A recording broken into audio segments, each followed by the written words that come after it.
നന്ദന്റെ കാര്യത്തിൽ അവൻ ഒന്നും അറിഞ്ഞൂടാ. നമ്മളിനി എന്ത് ചെയ്യും?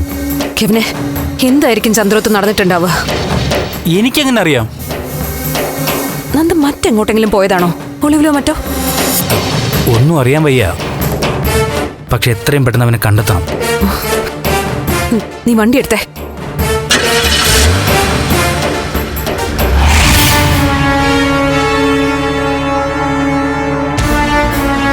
എന്നാ പിന്നെ രാവിലെ പോയാ പോരെ?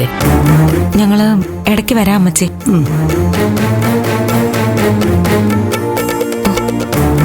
മുരളേട്ടാ, നമുക്ക് ഇറങ്ങാം. കാര്യങ്ങള് എസ്തപ്പഞ്ചാണ് ഏറ്റിട്ടുണ്ട്. മൂട് ധൈര്യമായിട്ട് പോകും. നന്ദൻ സാറിന് എത്രയും പെട്ടെന്ന് തന്നെ നിങ്ങളുടെ അടുത്തെത്തിക്കും. അത്ര വിശ്വാസം ഉള്ളതുകൊണ്ടാ ഞാൻ ഇപ്പൊ തന്നെ വന്നെന്നറിയാലോ. മോളിനി കൂടുതലൊന്നും സംസാരിക്കണ്ട. ജീവൻ കളഞ്ഞും ചന്ദ്രോത്ത് വീട്ടുകാർക്ക് വേണ്ടി ഈ എസ്തപ്പ നിന്നിട്ടുണ്ട്. ഇനിയും അങ്ങനെ തന്നെ.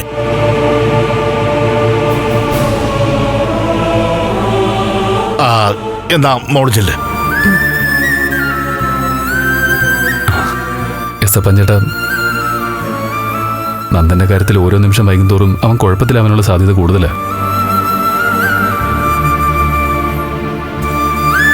എത്രയും പെട്ടെന്ന് തന്നെ അവനെ കണ്ടെത്തണം. കൂട്ടുകാരെ പേടിക്കാതെ വെക്കോ. ഇനി ഈ എസ്തപ്പ നോക്കിയോളാം. ശരി.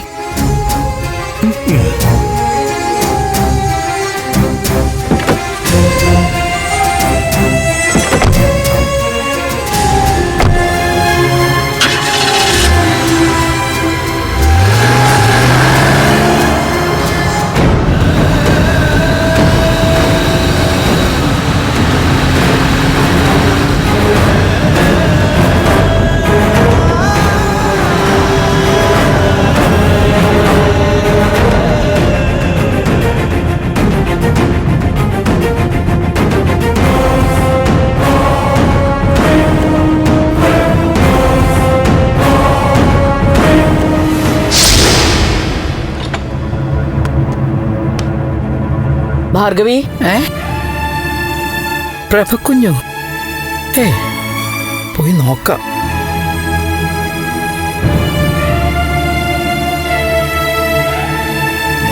അപ്പൊ തോന്നിയതല്ല.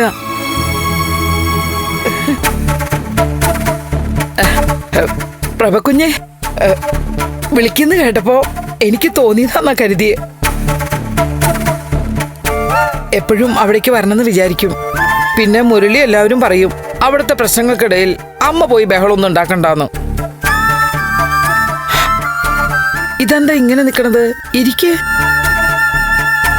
ഗൗരി, വരുന്നമ്മേ. കുഞ്ഞാകെ അങ്ങ് വാടി തളർന്ന് കോലം കെട്ടു പോയല്ലോ.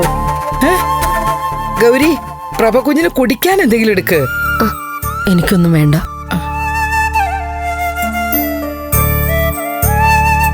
മുരളിയെ ഒന്ന് കാണാനാ ഞാൻ വന്നേ. മുരളിയൊക്കെ കാണാം. അവൻ പുറത്തു പോയിരിക്കുക. വിളിച്ചിട്ട് വരാൻ പറയാം. അതിനു മുമ്പ് കുഞ്ഞ് സമാധാനായിട്ടൊന്ന് വന്നിരിക്കേ. സമാധാനത്തോടെ ഇരിക്കാനോ? എന്റെ മോനെ കാണാതെ ഞാൻ എങ്ങനെ സമാധാനത്തോടെ ഇരിക്കും ഭാർഗവി? ജീവിക്കണമെന്ന് തന്നെ ഇല്ല. മുരളി വിളിച്ച വരില്ല ഇങ്ങോട്ട്. ഗൗരി, മുരളിയെ വിളിച്ച് പെട്ടെന്ന് ഇങ്ങോട്ട് വരാൻ പറ. പ്രഭക്കുഞ്ഞ് വന്നു പറ. അല്ല, വേണ്ട. ഞാൻ വന്നു പറയണ്ട. അതെന്താ കുഞ്ഞ്? എന്നെ അറിയിക്കാൻ പറ്റാത്ത കാര്യങ്ങളുണ്ടെങ്കിൽ ചിലപ്പോ വരാൻ മടിക്കും. ഏത് കാര്യം ഉണ്ടെങ്കിലും പ്രഭക്കുഞ്ഞിന്ന് മറക്കുവോ? എന്നാ എനിക്കതൊന്നും അറിയണല്ലോ. മോളെ, വേഗം വിളിച്ചിങ്ങോട്ട് വരാൻ പറ. പ്രഭക്കുഞ്ഞ് വന്നു തന്നെ പറ. ഗൗരി, മുരളി വിളിക്കുന്നതിന് മുമ്പ് ഒരു കാര്യം. എന്താ ആന്റി? നന്ദനെ കാണാതായതിനെ കുറിച്ച് മുരളി എന്തെങ്കിലും നിന്നോട് പറഞ്ഞിട്ടുണ്ടോ? ഇല്ല ആന്റി, സത്യമായിട്ടും ഇല്ല. വിവരം അറിഞ്ഞ് ഞങ്ങളും ആകെ വിഷമിച്ചു പോയി. മുരളേട്ടന് നല്ല സങ്കടമായിരുന്നു. പക്ഷെ ഗൗരി, അവിടെ ദേവികയ്ക്കോ സിദ്ധുവിനോ ഒന്നും വലിയ കുലുക്കമില്ല. എന്റെ കരച്ചിലും വെപ്രാളവും ഒന്നും അവർ കാണാത്തതുപോലെ. അങ്ങനെയാണോ? എന്നാ എനിക്കതൊന്നും അറിയണല്ലോ. ഞാൻ വിളിക്കാം ദേവികയെ. ഏയ് ആന്റി, ആന്റി തെറ്റിദ്ധരിക്കുന്നതാ. അവര് മനസ്സിലെ വിഷമങ്ങളൊക്കെ അടക്കി വെക്കുന്നതാവും. എന്തോ ഞാൻ നോക്കുമ്പോ അവർക്ക് ഒരു അങ്കലാപ്പും കാണുന്നില്ല. ഇനി എത്രയൊക്കെ അടക്കി വെച്ചാലും ഉള്ളിലെ സങ്കടം മുഖത്തൊന്നും വരില്ലേ ഗൗരി? പിന്നെ പോലീസ് സ്റ്റേഷനിൽ കൊണ്ടുപോകുന്നല്ലേ പറഞ്ഞത്? അത് പേടിച്ച് എങ്ങോട്ടെങ്കിലും ഒളിച്ചു പോയതാണെങ്കിലോ? അല്ല, പോലീസ് സ്റ്റേഷനിൽ കീഴടങ്ങുന്ന കാര്യം അവനാണ് ആദ്യം പറഞ്ഞു തുടങ്ങിയത്. ഹരിയേട്ടനും ദേവികയും സിദ്ധുവും ഒക്കെ അവനെയും കൂട്ടി സ്റ്റേഷനിൽ പോകാൻ ഒരുങ്ങിയിരുന്നതാ. പക്ഷെ നേരം വെളുക്കുമ്പോ ആളില്ല. ഇനി ശത്രുക്കളാരെങ്കിലും? എങ്കിൽ അതിന്റെ ഒരു തെളിവ് വീട്ടിൽ കാണണമല്ലോ. അതുമില്ല. തലേന്ന് എങ്ങനെയായിരുന്നോ അതുപോലെ തന്നെയാണ് വീടിനകം. അതിക്രമത്തിന്റെ ഒന്നും ഒരു ലക്ഷണവും ഇല്ല. വന്ന പോലീസ് ടീമും ആകെ അതിശയത്തിലാ തിരിച്ചുപോയത്. അവർക്ക് ഒന്നും ഊഹിക്കാൻ പറ്റുന്നില്ല.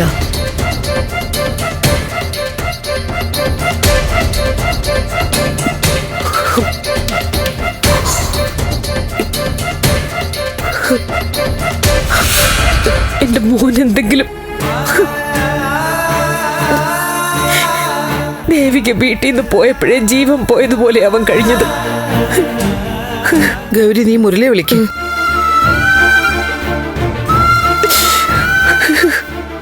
കുഞ്ഞ് വിഷമിക്കാതെ. ചുമ്മാ ഓരോന്ന് ആലോചിച്ച് സങ്കടം കൂട്ടണ്ട. കുഞ്ഞിരിക്ക്, ഞാൻ കുടിക്കാൻ എന്തേലും എടുക്കാം.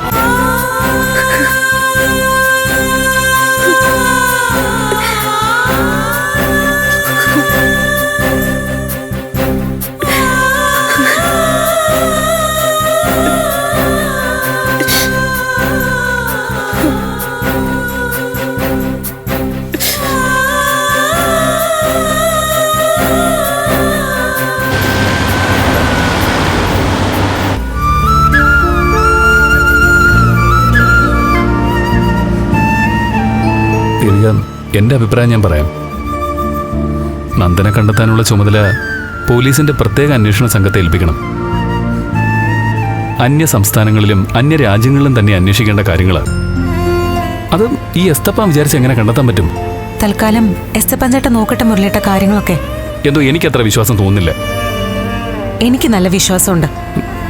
ദേവിയോട് തർക്കിക്കാൻ ഞാനാളല്ല. അതിന് മുരളിയേട്ടൻ തർക്കിക്കുന്നതായിട്ട് ഞാൻ കരുതിയിട്ടില്ലല്ലോ. ഇനി തർക്കിച്ചാൽ തന്നെ എന്താ? ഏറ്റവും അടുപ്പമുള്ളവർ തമ്മിലല്ലേ തർക്കവും പരിഭവവും ഒക്കെ ഉണ്ടാവും.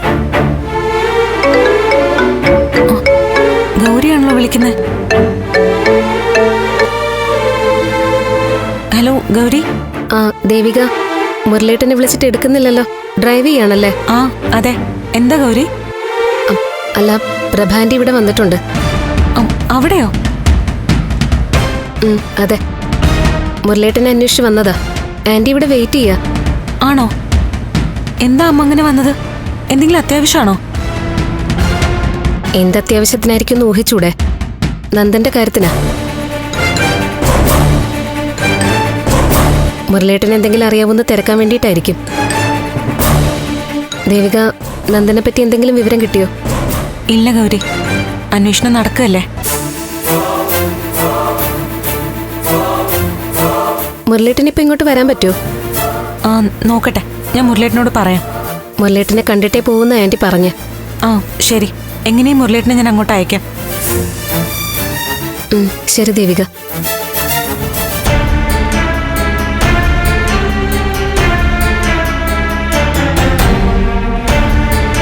മുരളേട്ടന്റെ വീട്ടിൽ അമ്മ വന്നിട്ടുണ്ടെന്ന്. ദേവികയുടെ അമ്മയോ? അല്ല, നന്ദുവിന്റെ അമ്മ. മുരളേട്ടനെ കാണാനാ വന്നിരിക്കുന്നെന്നാ ഗൗരി പറഞ്ഞത്. അതെന്തിനാവും? അറിയില്ല. എന്നെ വീട്ടിലാക്കിയിട്ട് മുരളേട്ടൻ വേഗം അങ്ങോട്ട് ചെല്ല്. ശരി. നന്ദന്റെ കാര്യങ്ങൾ അറിയാനായിരിക്കും ആന്റി വന്നിരിക്കുന്നത്. ആയിരിക്കും. നന്ദു എവിടാന്ന് മുരളേട്ടൻ അറിയാമെങ്കിൽ പറഞ്ഞു കൊടുത്ത് സമാധാനിപ്പിക്കും. ദേവികൻ തന്നെ കളിയാക്കാണോ? പിന്നെ ഞാൻ എന്ത് പറയാനാ? ചന്ദ്രോത്ത് അച്ഛനോടും എന്നോടും ഒക്കെ അമ്മ വഴക്കിട്ടാ നടക്കുന്നേ. ഇനി മറ്റു മാർഗങ്ങൾ തേടി ഇറങ്ങിയതാവും ഇപ്പൊ. അമ്മയെ സങ്കടപ്പെടുത്താതെ കാര്യങ്ങൾ പറഞ്ഞ് ബോധ്യപ്പെടുത്തും മുരളിയേട്ടാ. പിന്നെ എസ്തപ്പഞ്ചേട്ടന്റെ സഹായം ചോദിച്ച് അവിടെ പോയ കാര്യം മുരളിയേട്ടൻ അമ്മയോട് പറയാനൊന്നും നിൽക്കണ്ട.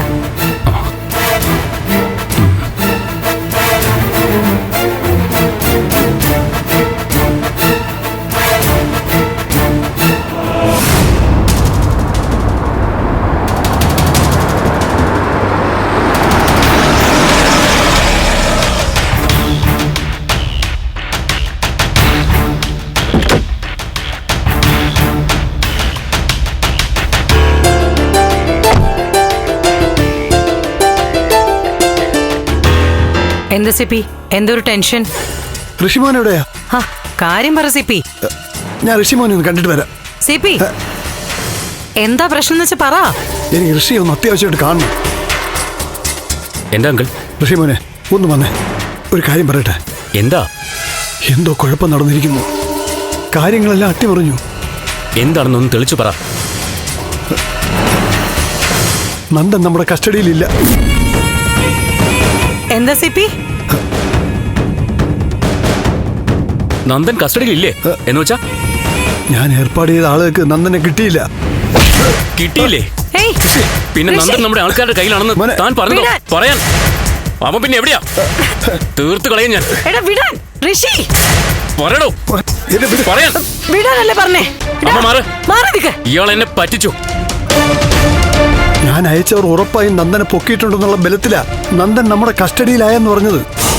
അവിടെയാണെങ്കിൽ റേഞ്ചും ഇല്ല. ഇപ്പോഴാ സത്യം അറിഞ്ഞത്. ഇനി ആ ഇസബെല്ല ടീം. ഇസബെല്ലയുടെ ആൾക്കാർക്ക് കിട്ടിയിട്ടില്ലെന്ന് അവൾ എന്നെ വിളിച്ചിരുന്നു. നമ്മുടെ കസ്റ്റഡിയിലാണെന്ന ബലത്തിൽ സന്തോഷിച്ചിരിക്കുമായിരുന്നു ഞാൻ. എന്നിട്ടിപ്പോ തന്നെ ഞാൻ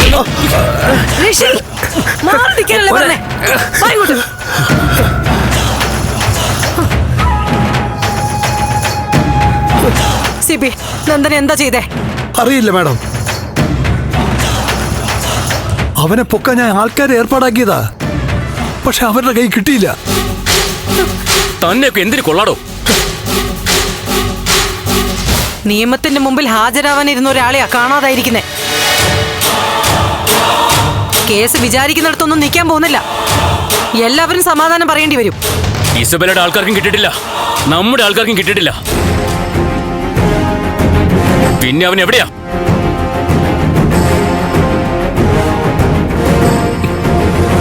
സിപിങ്ങളെ, ഇതിനിടയിൽ നിന്ന് നിങ്ങൾ എന്തെങ്കിലും കളി കളിച്ചോ? സത്യം പറയടോ. അയ്യോ മോനെ, സിപി അങ്കിളിനെ സംശയിക്കരുത്. എല്ലാരും തീരാൻ പോവാ. ഏറ്റവും ശക്തമായ രാഷ്ട്രീയ കുടുംബ. അവരിനി വെറുതെ ഇരിക്കില്ല. ഇനി എന്തൊക്കെയാ നടക്കാൻ പോകുന്നെന്ന് കണ്ടറിയണം.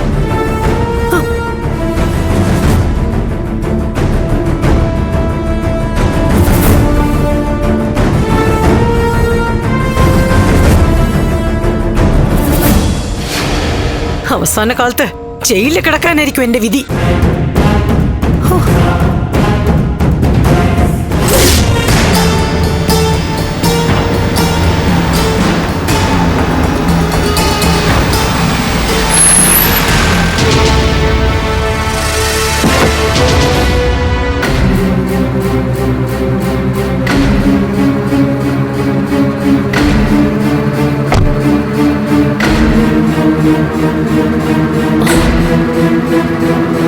ആന്റി ഇരിക്കും. മുരളി, നന്ദനെ കുറിച്ച് എന്തെങ്കിലും അറിയാൻ പറ്റുമോ? അവൻ എവിടെയാ മുരളി? സത്യമായിട്ടും ആന്റി എനിക്കറിയില്ല. ഇല്ല, ഞാനത് വിശ്വസിക്കില്ല. മുരളിക്ക് എല്ലാം അറിയാം. മുരളി പറയാത്തതാ.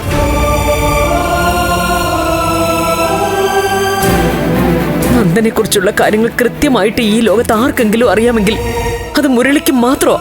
അങ്ങനെയൊക്കെ തന്നെയായിരുന്നു ആന്റി ഞാനും കരുതിയിരുന്നത്. പക്ഷെ ഇപ്പൊ മനസ്സിലായി അതൊക്കെ അബദ്ധധാരണകളായിരുന്നു എന്ന്. കഴിഞ്ഞ കുറെ നാളുകളായിട്ട് അവനെക്കുറിച്ച് ഞാൻ ഒന്നും അറിയുന്നുണ്ടായിരുന്നില്ല. അവൻ പലതും പറയാറില്ല, മറ്റുള്ളവരെ അറിയിക്കാറില്ല.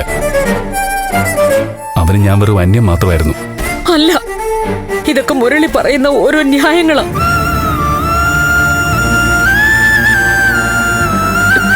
നന്ദന്റെ ഏറ്റവും നല്ല കൂട്ടുകാരനാ മുരളി. കൂട്ടുകാരനല്ല, കൂടപ്പിറപ്പ്. ആ അങ്ങനെ തന്നെ വേണം പറയാൻ. പണ്ടത്തെ നന്ദനെ സംബന്ധിച്ച് ആന്റി പറഞ്ഞത് നേരെ. ഞാൻ അവന്റെ കൂടപ്പിറപ്പ് തന്നെയായിരുന്നു. പക്ഷെ ഇപ്പൊ നന്ദൻ ആളാകെ മാറി ആന്റി. പഴയ ഓട്ടോക്കാരന്റെ കൂട്ടുകെട്ടൊന്നും അവനിപ്പോ ചേരില്ല. തമ്മിൽ കാണുന്നത് പോലും വല്ലപ്പോഴോ പറയുന്നത് ഒന്നോ രണ്ടോ വാക്കുകൾ. കെവിനെ പോലുള്ള ബിസിനസ്സുകാരൊക്കെ കൂടെ ഉള്ളപ്പോ ഈ ഡ്രൈവറിന്റെ സ്നേഹത്തിനൊക്കെ എന്ത് വിലയാ. പക്ഷെ ആന്റി, ഈ ചങ്കിൽ ഇപ്പോഴും അവൻ കഴിഞ്ഞിട്ടേ മറ്റൊരാളുള്ളൂ. അവൻ എന്നെ വേണ്ടെങ്കിലും എനിക്ക് അവനെ വിട്ടുകളയാൻ പറ്റില്ല. നേട്ടങ്ങൾക്ക് വേണ്ടിയിട്ടല്ല, അവനൊരു വീഴ്ച വരാതെ ശ്രദ്ധിക്കാൻ വേണ്ടിയിട്ട്. ഇപ്പൊ അവൻ ചെന്ന് വീണേക്കുന്നത് എത്ര വലിയ കുഴിയിലാണെന്ന് എനിക്കറിയാം.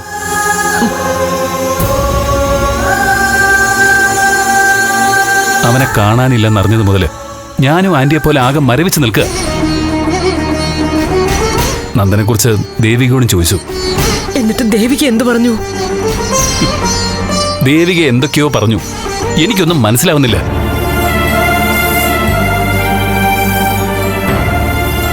പക്ഷേ ദേവികയുടെ വാക്കുകളിൽ ആത്മവിശ്വാസമുണ്ട്. അതുകൊണ്ട് തന്നെ വിഷമിക്കണ്ട ആന്റി, അവനൊന്നും സംഭവിക്കില്ല. മുരളി, സത്യം പറ, നീ എന്തൊക്കെയോ കാര്യങ്ങൾ മൂടി വെക്കാൻ നോക്കുകയല്ലേ?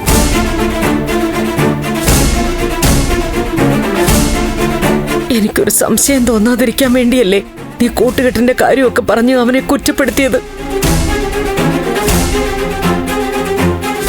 മുരളി, എന്തെങ്കിലും കാര്യം നിനക്ക് അറിയാമെങ്കിൽ പ്രഭ കുഞ്ഞിനോടൊന്ന് പറ. കുഞ്ഞിനെ നീ ഇങ്ങനെ വിഷമിപ്പിക്കാതെ. ഞാൻ പറഞ്ഞില്ലേ അമ്മേ, ഞാൻ ആരെ പിടിച്ചാ സത്യം ചെയ്യേണ്ടത്? എന്റെ അമ്മയെ പിടിച്ചോ?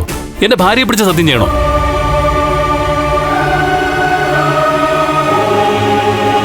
നന്ദൻ എവിടെയെന്ന് എനിക്ക് അറിയില്ല ആന്റി, സത്യം.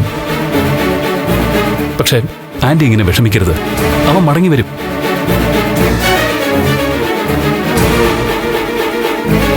പിന്നെ ഞാൻ നന്ദനെ കുറിച്ച് നേരത്തെ കുറ്റപ്പെടുത്തിയതിൽ ആന്റിക്ക് വിഷമം തോന്നിയിട്ടുണ്ടെങ്കിൽ സോറി.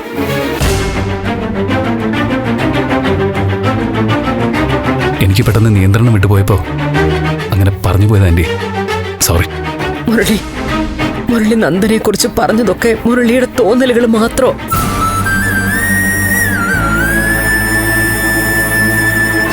അവന്റെ ഒരു പ്രത്യേക അവസ്ഥയിൽ അവന്റെ മനസ്സ് പതറിപ്പോയി. ചെയ്യുന്നതും പറയുന്നതും ഒന്നും അവൻ അറിയാൻ പറ്റാതായിപ്പോയി.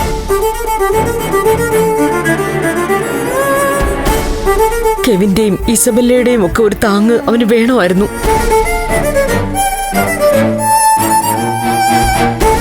പക്ഷെ ഒരു കാര്യം എനിക്ക് ഉറപ്പുണ്ട്, മുരളി കഴിഞ്ഞ് അവനൊരു കൂട്ടുകാരനോ കൂട്ടുകാരിയോ ഉള്ളൂ.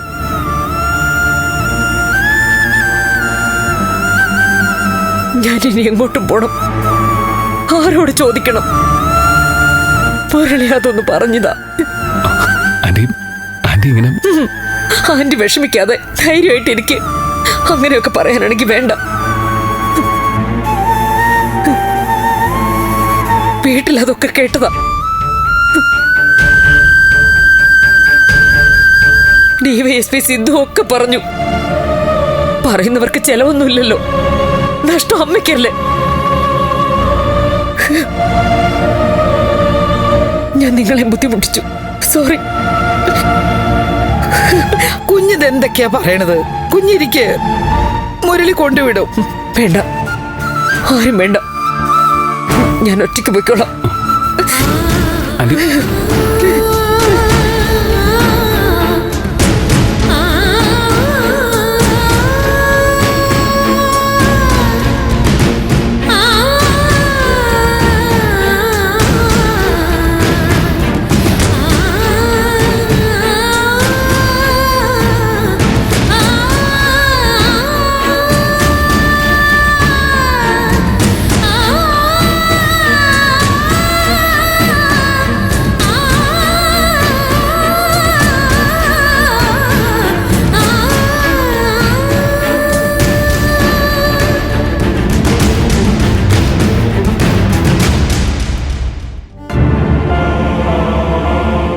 ശരി, ഞാൻ നോക്കട്ടെ, വൈകിട്ട് പറ്റിയേ കാണാം. ഓക്കെ. ആരെടി വിളിച്ചത്? ദേവികയാണോ? അല്ല ഇതെന്റെ ഒരു ഫ്രണ്ടാ. ഓ, ഏത് നേരം ഫ്രണ്ടിനെ വിളിക്കാനേ നേരമുള്ളോ? ദേവിയെ ഒന്ന് വിളിച്ചേ, അവിടുത്തെ കാര്യങ്ങൾ എന്തായെന്ന് അറിയട്ടെ. അവിടുത്തെ എന്ത് കാര്യം അറിയണ്ടേ? ഹരി ഞങ്ങള് ചന്ദ്രോത്ത് ചെന്നു. എല്ലാരോടും സംസാരിക്കണോന്നാ പറഞ്ഞേക്കുന്നെ. എന്തടി, നന്ദനെ പറ്റി എന്തെങ്കിലും വിവരം കിട്ടിയോ? ഇല്ലമ്മേ, അതൊന്നും എനിക്കറിയില്ല. എല്ലാം വരുന്ന പോലെ വരട്ടെ. നീ എന്താടി ഇത്ര നിസ്സാരായിട്ട് പറയുന്നേ? ഞാൻ സാരമായിട്ട് തന്നെയാ പറയുന്നേ. ചെയ്തു കൂട്ടിയതിന്റെ ഫലം അനുഭവിക്കാതിരിക്കാൻ പറ്റില്ലല്ലോ. ആര്? എല്ലാരും.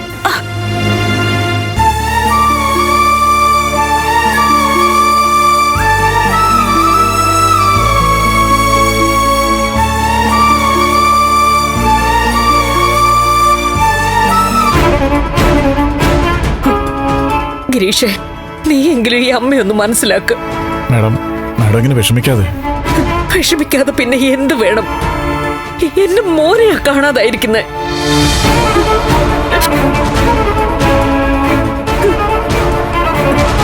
നന്ദനെ കാണാതായിട്ട് എന്തൊക്കെയോ സംസാരിക്കുന്നതല്ലാതെ ആർക്കും ഒരു വേവലാതെയും ഞാൻ കാണുന്നില്ല.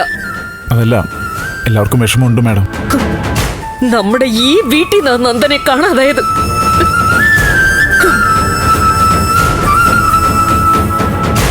ഇത്രയും രാഷ്ട്രീയ സ്വാധീനമുള്ള വീട്ടിൽ നിന്ന് MLA ഭർത്താവിനെ കാണാതായാൽ ഇങ്ങനെയൊക്കെയാണോ നടക്കേണ്ടത്?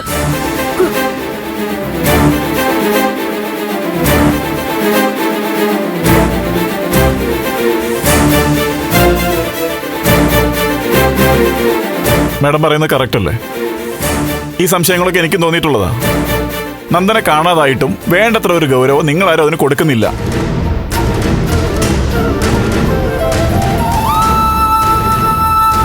ഇനിയിപ്പോൾ അതിന്റെ തോന്നലാണെന്ന് എനിക്കറിയില്ല. പക്ഷെ സംശയമായിട്ട് തന്നെ എൻ്റെ ഉള്ളിലുണ്ട്.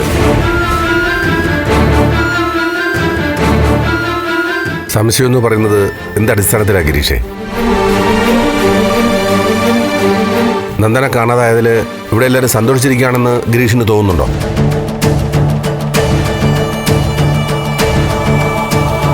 ഞങ്ങൾ ആരെങ്കിലും എന്തെങ്കിലും ചെയ്ത പോലാണല്ലോ പ്രഭ പറയുന്നത്. അല്ല, അങ്ങനെയല്ല.